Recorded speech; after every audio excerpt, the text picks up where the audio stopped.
Lendo a Bíblia com William Camelo.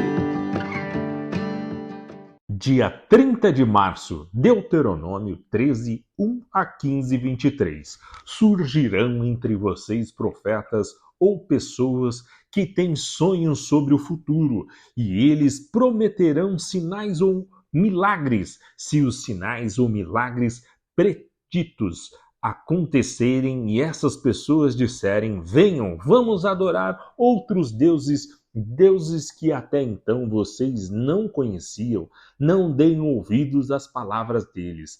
É um teste do Senhor, seu Deus, para ver se vocês o amam de todo o seu coração e de toda a sua alma. Sigam somente o Senhor, seu Deus, e temam a Ele somente. Obedeçam a seus mandamentos, ouçam sua voz, sirvam-no e apeguem-se a Ele. Os falsos profetas e sonhadores que tentarem desviá-los devem ser executados, pois incentivaram a rebelião contra o Senhor, seu Deus, que os libertou da escravidão e os tirou da terra do Egito, uma vez que eles tentaram desviá-los do caminho que o Senhor, seu Deus, ordenou que seguissem.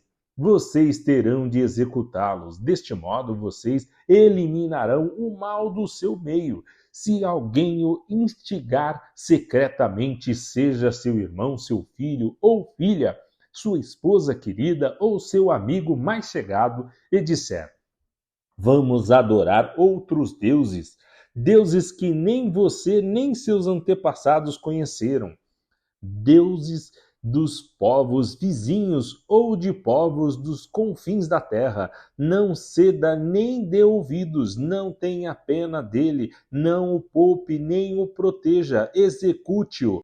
Dê o primeiro golpe e em seguida todo o povo participará da execução. Apedrejem os culpados até a morte, pois eles tentaram afastá-lo do Senhor, seu Deus, que os libertou da terra do Egito, do lugar de escravidão. Então todo Israel ouvirá e temerá, e ninguém voltará a agir tão perversamente no meio de vocês.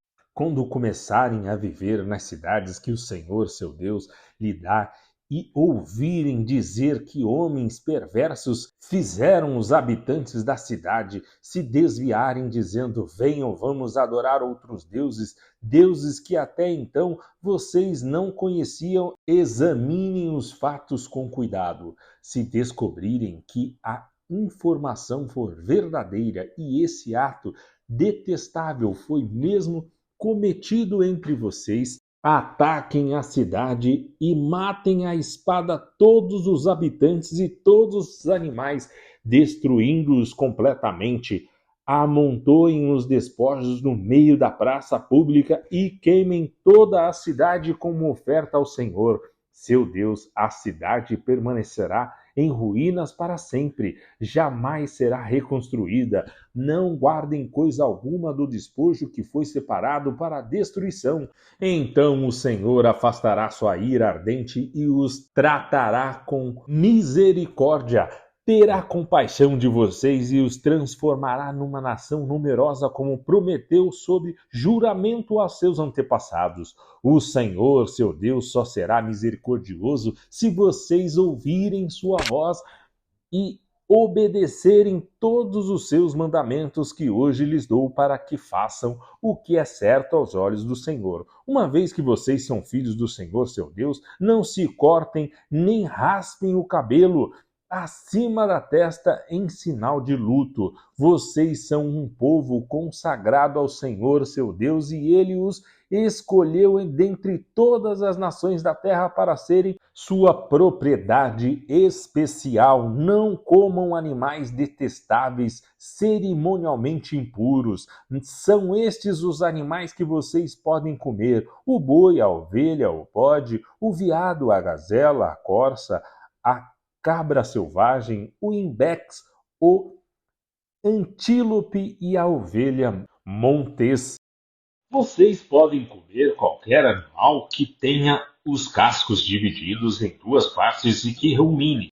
Se o animal não apresentar essas duas características, não pode ser consumido.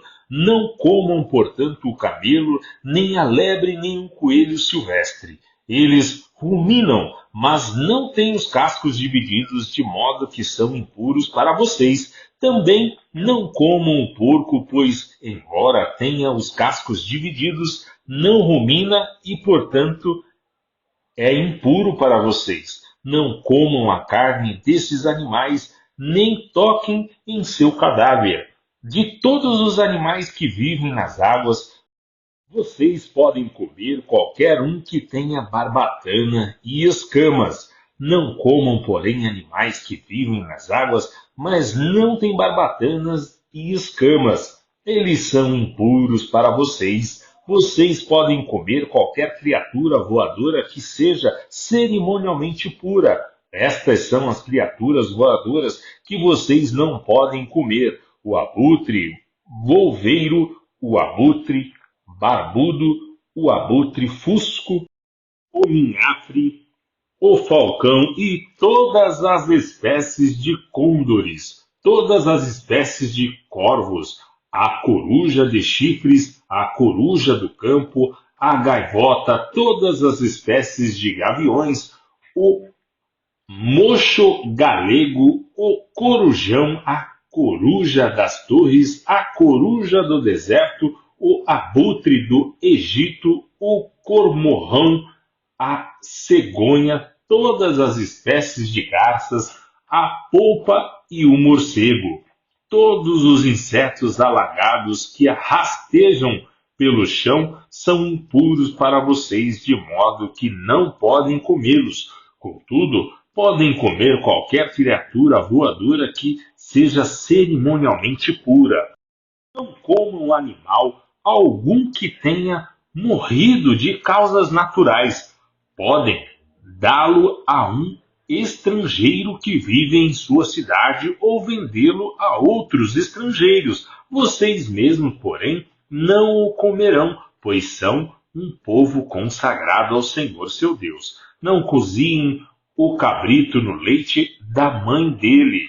Separem o dízimo de suas colheitas, 1/10 de toda a sua safra anual. Levem o dízimo ao lugar que o Senhor seu Deus escolher para estabelecer seu nome e comam o dízimo ali, na presença do Senhor. Isso se aplica aos dízimos de cereais, do vinho novo, do azeite e dos machos das primeiras crias do gado e dos rebanhos. Com isso, aprenderão a sempre temer o Senhor seu Deus. Se o Senhor seu Deus os abençoar com uma boa colheita, mas o lugar que ele escolher para a habitação do seu nome for distante demais para vocês levarem o dízimo, vendam a 10ª parte de suas colheitas e rebanhos, coloquem o dinheiro numa bolsa e levem-no ao lugar que o Senhor seu Deus escolheu.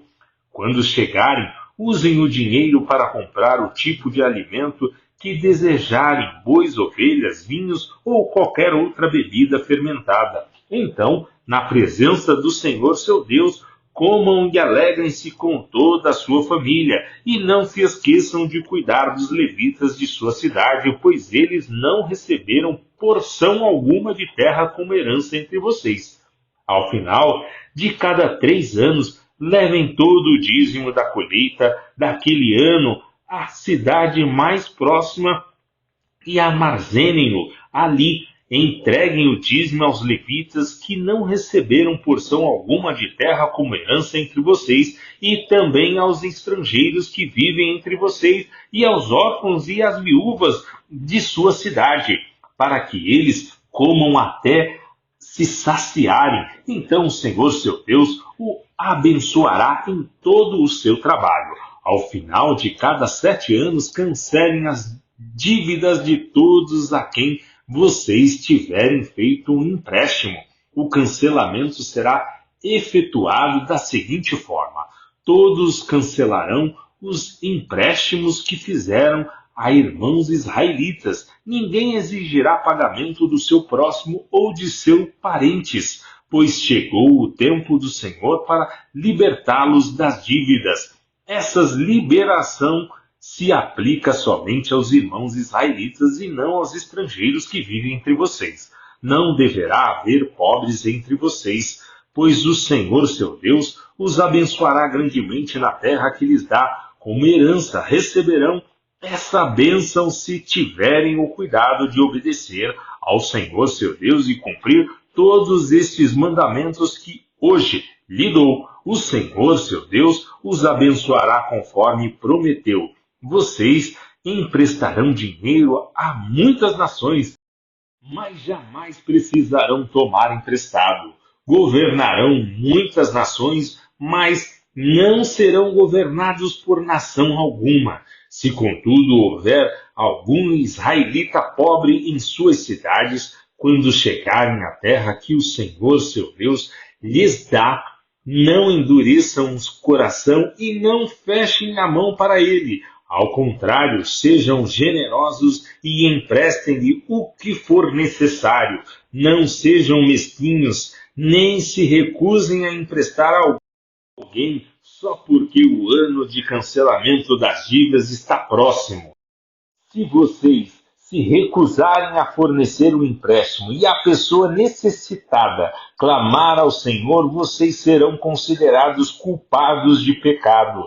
Deem aos pobres com generosidade e não com a má vontade, pois o Senhor, seu Deus, o abençoará em tudo o que fizerem. Sempre haverá pobres na terra. Por isso, ordeno que compartilhem seus bens generosamente com os pobres e com outros necessitados de sua terra. Se um irmão hebreu, homem ou mulher, vender-se a você como escravo, ele lhe servirá por 6 anos. Depois disso, liberte-o no 7º ano. Quando libertar um escravo, não o mande embora de mãos vazias. Seja generoso e dê-lhe de despedida um presente dos animais de seu rebanho, dos cereais de sua eira e do vinho de sua prensa de uvas. Compartilhe com ele um pouco da fartura com a qual o Senhor, seu Deus, o abençoou. Lembre-se de que um dia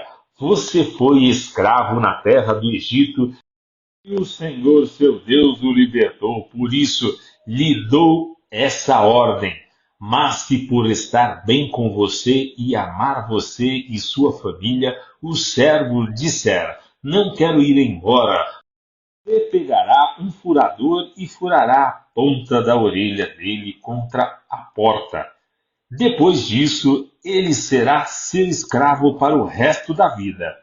Faça o mesmo com as escravas. Quando libertar seus escravos, não considere isso uma grande perda. Lembre-se de que por 6 anos ele lhe prestaram serviços equivalentes a 2 vezes o salário de empregados contratados, e o Senhor, seu Deus, o abençoará em tudo o que você fizer. Separem para o Senhor, seu Deus, os machos das primeiras crias do gado e dos rebanhos. Não usem a primeira cria do gado para trabalhar no campo.